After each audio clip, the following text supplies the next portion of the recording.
Hello, everybody, and welcome into today's episode of Around the Slice. I am, of course, back again for the staple weekly recap show the day after the game.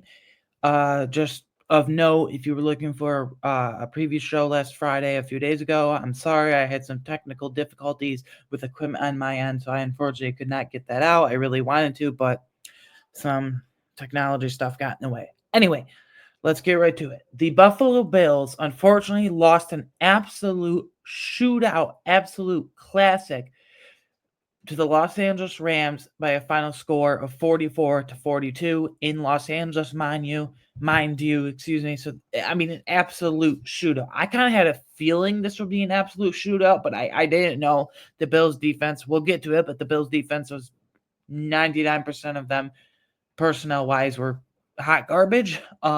Yeah, my one word to describe this game for the Bills, I'm going to use the word shocking. I'm not shocked that the Bills put up the points they did because it's basically a given they're going to put up 30 to 35 points, give or take, on a weekly basis. That's a given at this point in the season. But I was shocked. I used the word shocked because the defense. I mean, total defensive collapse. It was a total unserious effort, pathetic, unserious, meaningless, useless effort. Whatever negative adjective you want to use. Bobby Babich, Sean McDermott, defense was garbage. So let's get to the inactives pregame, and then we'll get into all our fun stuff that we usually do on these weekly recap shows. So we knew of two injuries. It was trending towards Keon Coleman and Dalton Kincaid being out. I don't want to blame the Bills for this, but it feels like every time someone has an injury, no matter how high status the player is, in this case, these two players are very involved in the offense this year. They're really, really overly conservative and cautious with these injuries, I feel. Kincaid has now missed Kincaid has now missed 3 games, and Coleman has missed 4 games. They better be back for the Lions game or something's going on. And then tight end Quentin Morris. This was kind of a surprise to me. He was limited all week in practice, but I kind of shrugged it off like, whatever. Probably being conservative with that too. As soon as Zach Davidson was elevated Saturday, I knew, like, okay, Kincaid's not playing. But I didn't know that would also mean Quentin Morris wasn't playing. So the two only true healthy tight ends were Dawson Knox and Zach Davidson, respectively. And then our 4 true healthy scratches. Obviously, cornerback Kyrie Elam. I feel like at this point, I've said it before this whole season, there's a lot of friction between Elam and the Bills. 1, he doesn't fit the scheme. 2, he's never really been a starter, only a spot starter when Douglas and Benford are out for any amount of time, extended period or otherwise. I think it's just time for a divorce, if you will, to move on for all parties involved. And then centerless guard Will Clapp. I assume when Tylen Grable it's coming off IR next week. Will Clapp will be the casualty there, if you will, and then be cut and brought back in the practice squad and all those logistics. And then linebacker Eddie Ulofoshio. We cut linebacker Nicholas Morrow the other day to activate Dwayne Carter. And then last healthiest scratch, defensive tackle Jordan Phillips. Jordan Phillips was a 1-for-1 swap for Dwayne Carter because they played the exact same role. And clearly Carter and now even Quentin Jefferson are ahead of Jordan Phillips in the depth chart because they like Quentin Jefferson in that tweener role. He was playing a good amount, pretty healthy amount of defensive end snaps as well yesterday. So he is the direct replacement for DeWine Smoot, and they love that versatility. Stock up. I have to start with the man himself, like Josh Allen.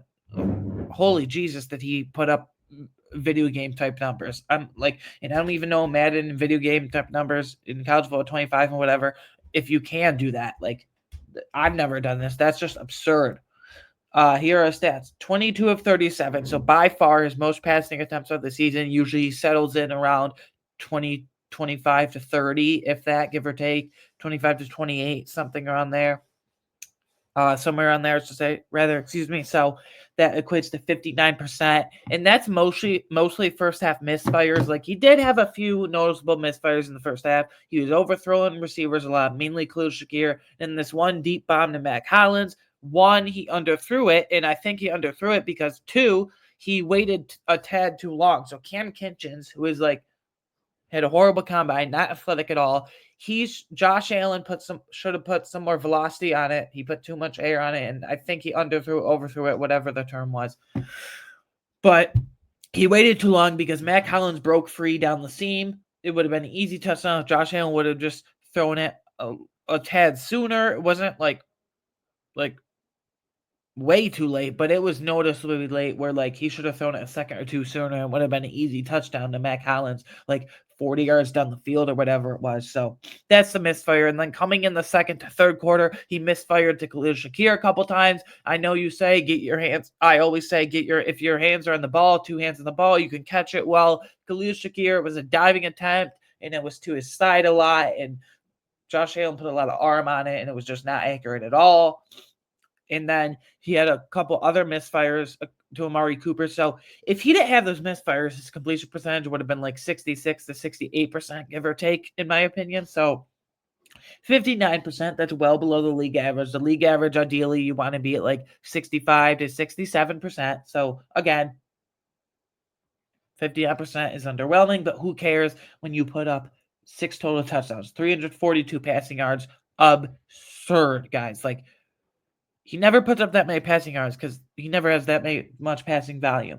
3 passing touchdowns, 10 rushing attempts for 82 rushing yards, and 3 rushing touchdowns. I know people say, well, he gets the cheap rushing touchdowns and the 1 yard. So the Eagles do that with a dumb tush push of Jalen Hurts. It's not our fault that the defense can't stop it. Like, move on. It's a play that works for certain offenses. It's a play that works for dozens of certain offenses. The Eagles and now the Bills, especially specifically talking about yesterday, have it down to a science, have it down to a T. And I like how they put a 6 insert blocker in that jumbo tight end role with Sledge, with Alec Anderson. So it's really, really good how they use that method. But Josh Allen, like, 1, Lamar didn't play this week, so scratch that off the freaking list. 2, Patrick Mahomes hasn't really looked good other than a few occasions here and there this season. And then 3, Saquon Barkley and Derrick Henry, more Saquon, whatever. It's unfortunate, but they don't give it to running backs. So I think, and Jared Goff doesn't have the passing stats and volume because his team runs the freaking ball so much with David Montgomery and Jahmyr Gibbs. I'm not bashing it. Like, why wouldn't you if you have those weapons? But he doesn't have the volume for that. So Josh Allen is clearing away the best MVP candidate this season. That didn't make sense. Clearing away the MVP favorite this season, like he has been all year, and he will continue to be. I don't understand how you say, like, well, they lost this game, blah blah blah.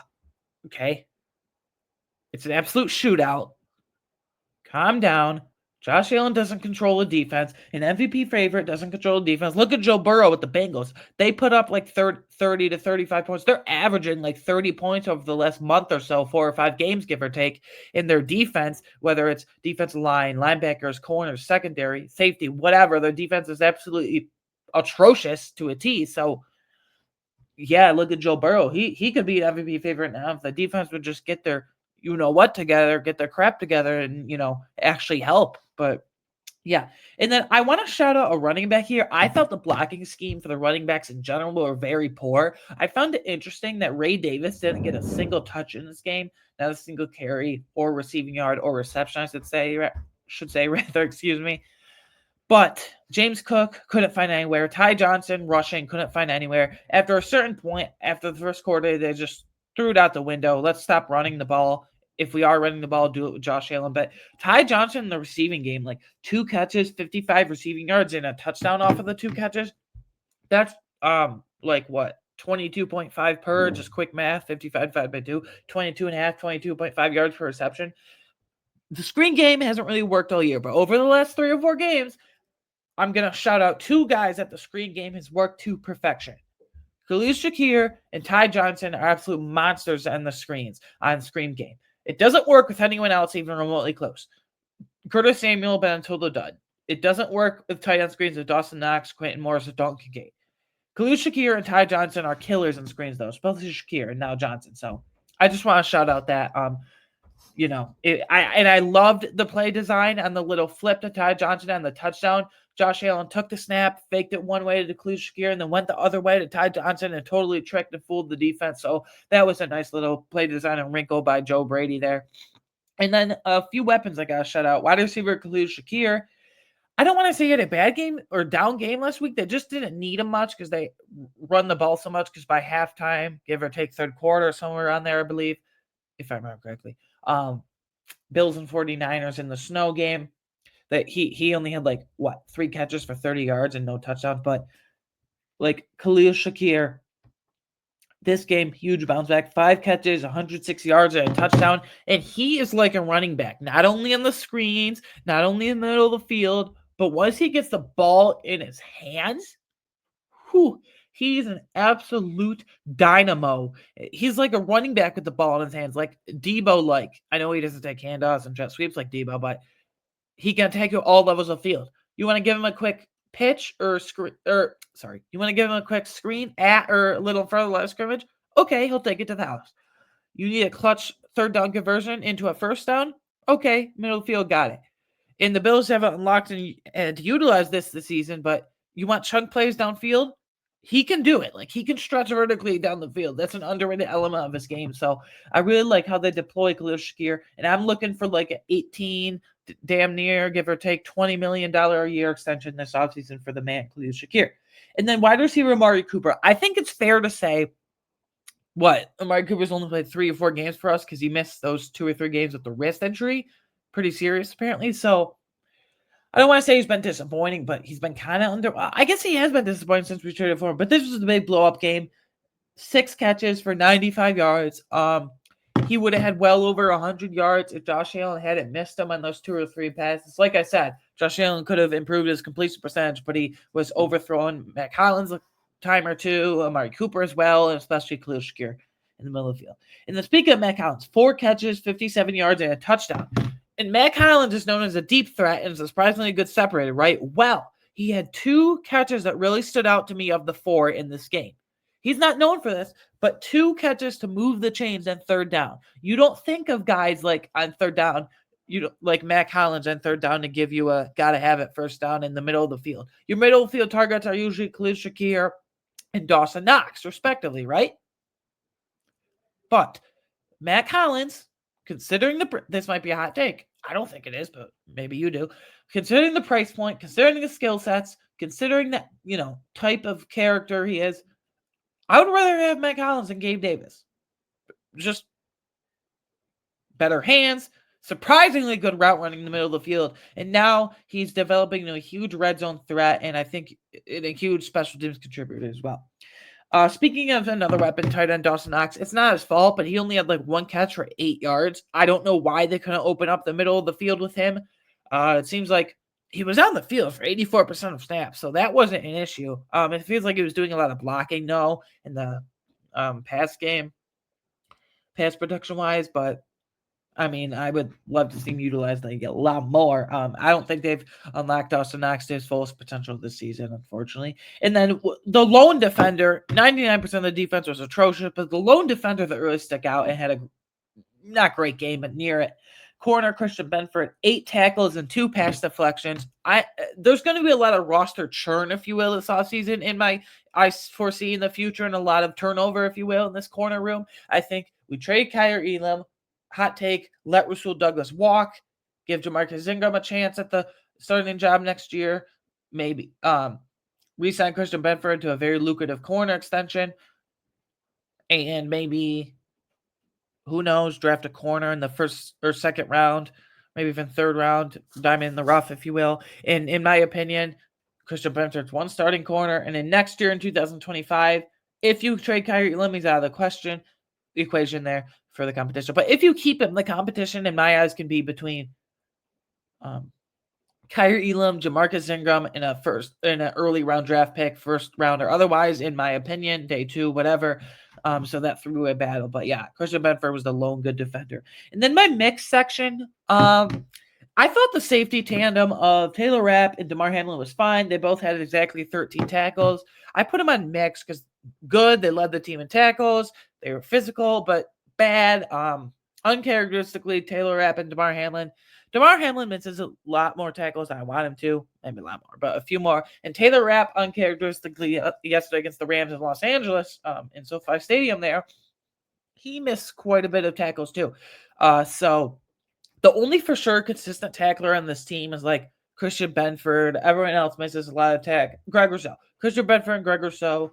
So yeah. In my stock down, I could name a million players here. So I'm just gonna go like position by position on the defense. Well, before I get to the defense, let me start on the offensive side of the ball. The entire offensive line was absolute garbage. And I put the blame on some of Aaron Kromer as well. Now, Aaron Kromer, Bills offensive line coach, is easily one of the most respected O-line coaches, offensive line coaches of the last decade or so. So that's for sure like high praise. But I thought his rushing schemes and like rushing schemes by the offensive line and certain blocking assignments were like total nothing burgers. I did not like it at all. And there was no physicality. Like the Bills offensive line is known for being physical. Like Spencer Brown, he'll get in a dust up a time or two. Very physical player. T.N. Dawkins, not known for physicality, but one of the best tacklers in the league. But Spencer Brown and Osiris Torrance specifically are known for physicality, especially Cybo, Osiris Torrance, and Spencer Brown. And there was no physicality whatsoever. So I thought the blocking schemes by Aaron Kromer and then the execution by the offensive line by extension was very, very poor, in my opinion. And then defense, all levels of the field. I'm just going to go through certain position groups. The interior defensive line was an absolute mess. I thought Daquan Jones was fine. He made a couple plays that popped in the first quarter. It didn't affect anything because on the same couple drives, the Rams got touchdowns, but I thought he popped a little. So Daquan Jones was fine. Dwayne Carter only played 31% of defensive snaps. It was his first game back in a month or so, 4 or 5 games, give or take. So I'm going to give him a pass. And obviously Jordan Phillips a healthy scratch. And then I thought those. And then, but other than that, like Ed Oliver, he has by far had the most disappointing season of anyone this season. I'm gonna keep saying Curtis Samuel, but at this point I've given up on him. Like I'm done reading the point. Like I'm done regurgitating about how Curtis Samuel sucks this year and they don't use him right or he just doesn't have the juice anymore. No, I'm on Ed Oliver. I'm putting the blame on Ed Oliver. Like step up. Like he's garbage against the run this year. He's garbage as a pass rusher this year. He barely gets any pressure, and then when he does, he doesn't finish sacks. So I thought the group of Ed Oliver, Austin Johnson, and Quentin Jefferson were very hit or miss. I like that they're using Quentin Jefferson as a tweener, kind of defensive tackle, as 3-tech, or defensive end at 5-tech off the edge. I like how he's in that tweener 1-for-1 replacement to Devon Smoot, but like Ed Oliver, Austin Johnson, and Quentin Jefferson got to step up. I'm going to give Dwayne Carter a pass. I don't know what to do. And then pass rush, Greg Rousseau, the only stat he recorded, 1 assisted tackle. Woohoo, let's all freaking celebrate.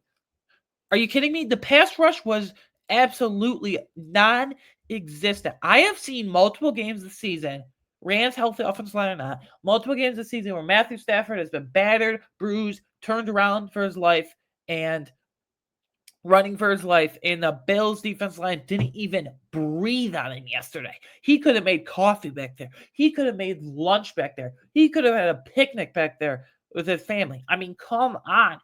They didn't even breathe on. Like Greg Rousseau, I love him, right? I've said before, when he was drafted, raw prospect out of Miami, all the tools in the world. He took a couple years to develop, but his career high in sacks is 8, and I think he should have like 10 to 12 this year, and I don't know if he's going to get there. He'll probably settle around, 7 and 9, and that's kind of disappointing because there'll be games where forget him. There'll be games where Greg Rousseau has multiple QB pressures, multiple sacks, and he's dominant for 3 or 4 games straight. But then there'll be 2 or 3 games of inconsistency where you're like, where the hell are you, Groot? Where the hell are you, Greg Rousseau? So that's disappointing. And then AJ Epineza and Von Miller, like they're splitting time, and neither of them are effective. And Von Miller especially, I noticed this time and time again this season. When he came back from suspension, he's not who he used to be. He's going to be caught post-June 1st. They're going to sign Greg Rousseau to a lucrative contract extension. People have talked about 25, 26 million per year. I'm not willing to go above 23 per year, and I have a fear that he's going to be overpaid just because of his inconsistency of play and whatnot. But at least he's shown flashes. That Oliver hasn't even shown flashes. But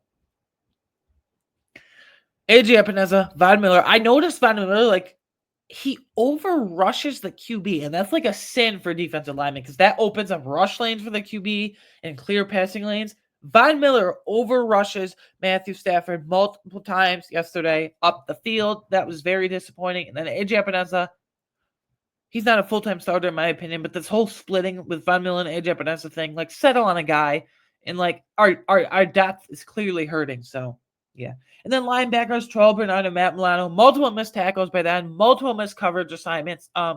Terrell Bernard looks 100%. Matt Milano, he should have been out there last week, and I don't know if he should have been out there this week. Next week against Detroit, we're definitely going to need him, but he's clearly not at 100%, even though he plays 100% of the defensive snaps. And then the corners, Rasul Douglas and Taron Johnson. Like, Taron Johnson, very uncharacteristically bad game. Like, very, very uncharacteristically bad game. So, multiple missed tackles, multiple missed coverage assignments, multiple missed coverage responsibilities. And Rasul Douglas, I'm confident. This is not a hyperbole when I say this. I'm not exaggerating. This is by far easily the most disappointing and horrendous game Rasul Douglas has had as a member of the Buffalo Bills in his damn near 2 years as a member of the Buffalo Bills. Multiple missed tackles. And then he was just grabbing for air.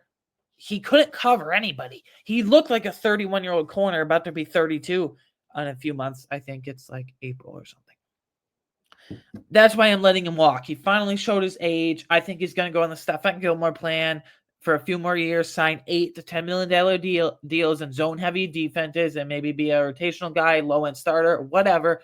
But he was grabbing at air, he was grabbing at receivers, and drew multiple penalties. He was a liability out there. Like, even Jamarcus Ingram came in and had a few more better snaps than Douglas had all day. He was just horrendous. And then I'm gonna get fiery here. Sean McDermott deserves the most blame for this, in my opinion. I'm so sick of talking about this late game situations with Sean McDermott. There are 2 late game situations that Sean McDermott absolutely fumbled the bag on, if you will. This is just unforgivable in my opinion. The Rams are marching, right? Rams are marching. They're up by 3. Yeah, they're up by 3. They're well in the Bills' territory. At like the Bills 20 or something, 20 yards away from the end zone, I believe it was.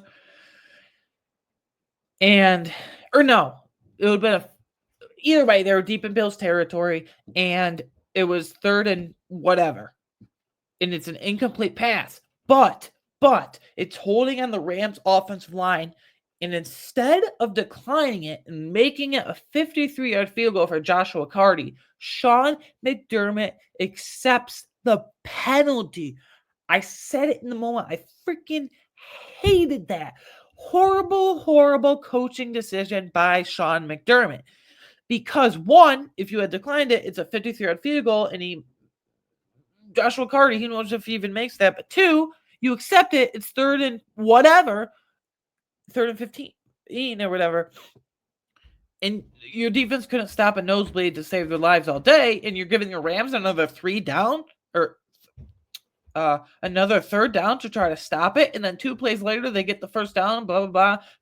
For all intents and purposes, game's over. Horrible decision to accept that penalty in that crucial spot by Sean McDermott. And then, on the very next drive, when Josh Allen's marching right down the field with the offense, and they score the touchdown. Don't get me wrong. I'm happy they scored the touchdown, but like, they get all the way down to the 1. They have 3 timeouts.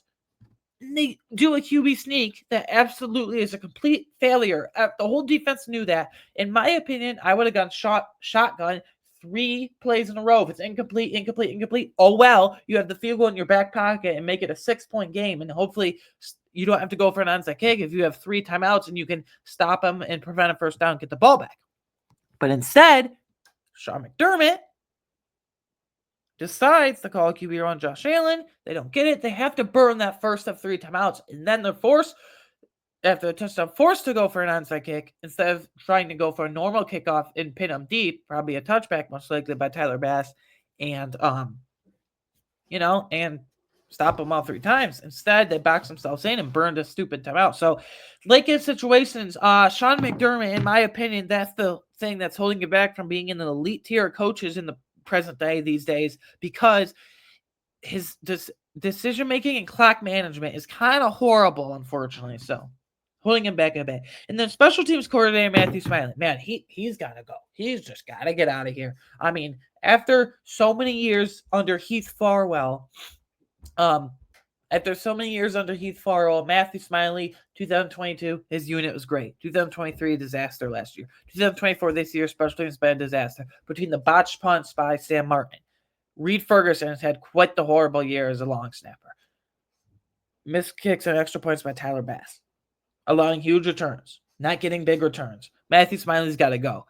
The block punt was horrible. Reed Ferguson just got ran over, and they took it back for a touchdown. Hunter Long, tight end, first career touchdown, wasn't even receiving or nothing.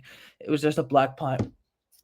Reed Ferguson got literally just smashed into the ground and run over. And then it came out after the game. Not only did the Bills not have enough players on the field, Sean McDermott admitted they only had 9 out of 11. 9, I'll say that again. They only had 9 players on the field for the last punt. That's why they couldn't rush the punter and go for a black punt or go for a return, because they only had 9 freaking players on the field.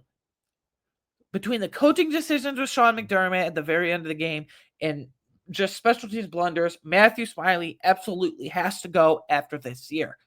The last 2 years, his special teams unit has been absolutely horrendous. So between Reed Ferguson getting run over for the block punt and then having 9 players in the field, so you couldn't try to go for a block punt or a big return or a return at all, freaking stupid. That's what it was. My big source of the game, Ward, nothing really stood out. I try to go other avenues except Josh Allen.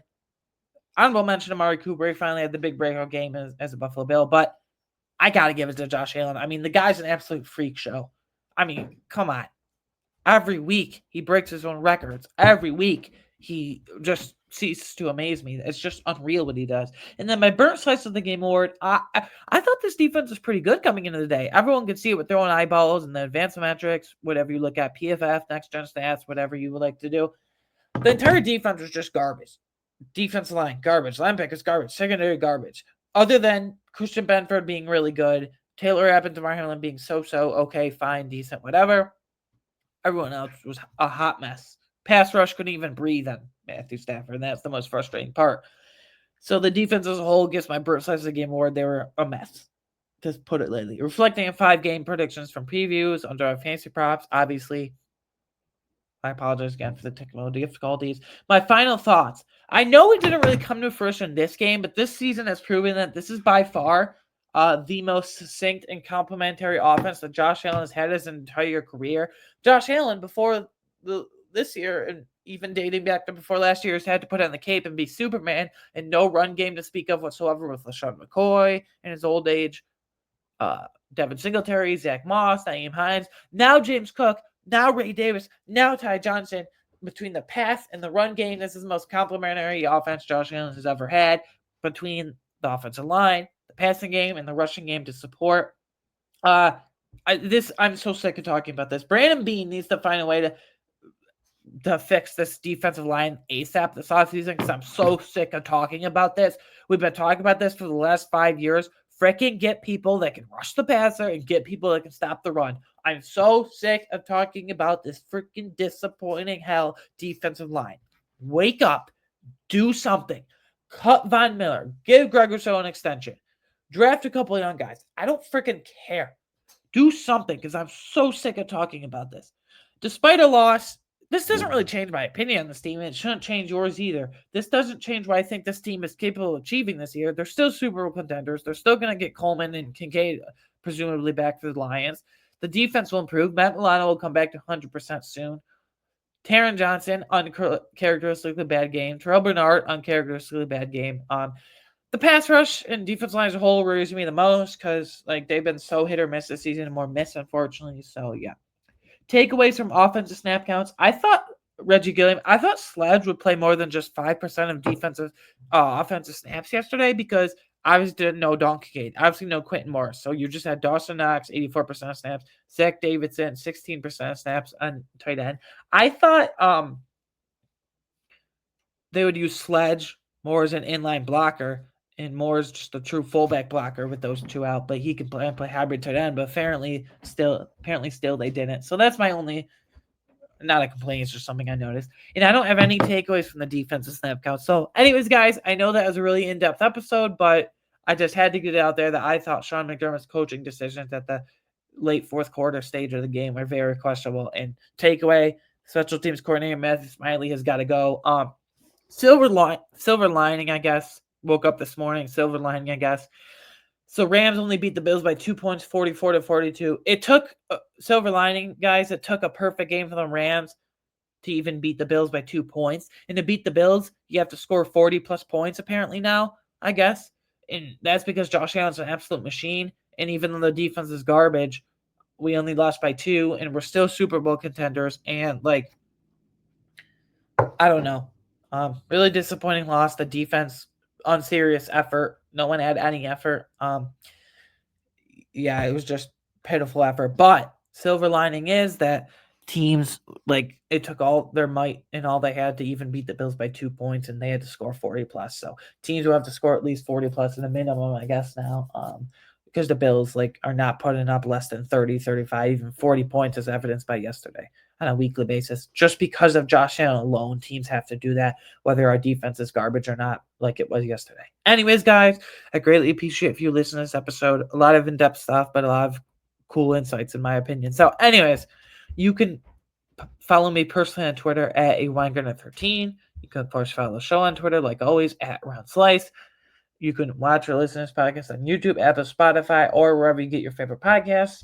And lastly, please help me get to 50 subscribers. I know you guys can do it. Let's get to the big 5-0 by the end of the season, by February. Wink, wink. So anyways, guys, I will see you on, what's the day today here? I will see you on Friday, December 13th for the much anticipated Bills-Lions preview. That game is going to be a movie. Anyways, can't wait for that. I'll see you next time. Thanks for the support as always. Bye.